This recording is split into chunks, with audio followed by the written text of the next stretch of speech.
আসসালামু আলাইকুম রহমতুল্লাহ বরকাত।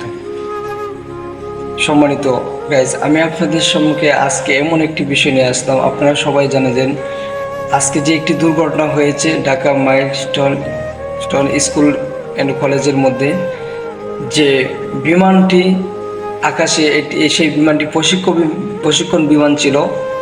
যে বিমানটি আকাশে উড়ন্ত অবস্থায় ছিল, হঠাৎ করে পাইলটের যে কোনো একটি দুর্ঘটনার কারণে সেই বিমানটি ওই স্কুলের মধ্যে পড়ে যায়।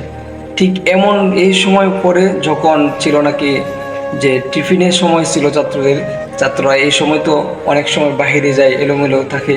ঠিক এই মুহূর্তে বিমানটি সেই স্কুলের মধ্যে পড়ে, যার কারণে অনেক ছাত্র আহত এবং নিহত হয়।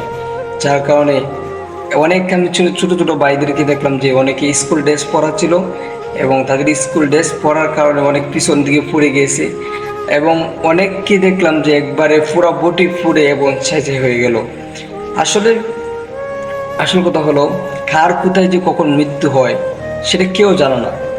আর একটি বিষয় হলো, আমি যাদেরকে দেখতেছি যে তারা অনেকে আহত হয়েছে, তো নিহত হয়েছে, অনেকের আবার রক্তের প্রয়োজন দেখা দিচ্ছে, যে অনেকে এ নেগেটিভ এরকম বিভিন্ন যেগুলা রক্ত কমে পাওয়া যায় সচরাচর।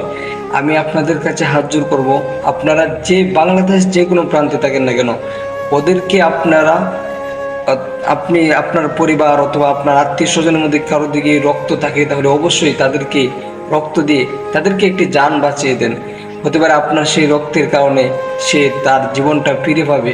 এই জন্য আমি সকলের কাছে একটি আবদার থাকবো, আমরা অবশ্যই যে আমাদের নিজের অথবা আত্মীয় স্বজনের কারো রক্ত থাকে তাহলে অবশ্যই ব্যবস্থা করব। আর তাদের জন্য আমরা অবশ্যই দোয়া করবো, যারা আমাদের থেকে দুনিয়া থেকে চিরস্থায়ী বিদায় নিয়ে গেছেন। তাদের জন্য আল্লাহ তাআলা তাদেরকে জান্নাত নসিব করেন, এবং যারা জীবিত আছে আল্লাহ তাআলা যেন তাদেরকে সুস্থতা রাখেন।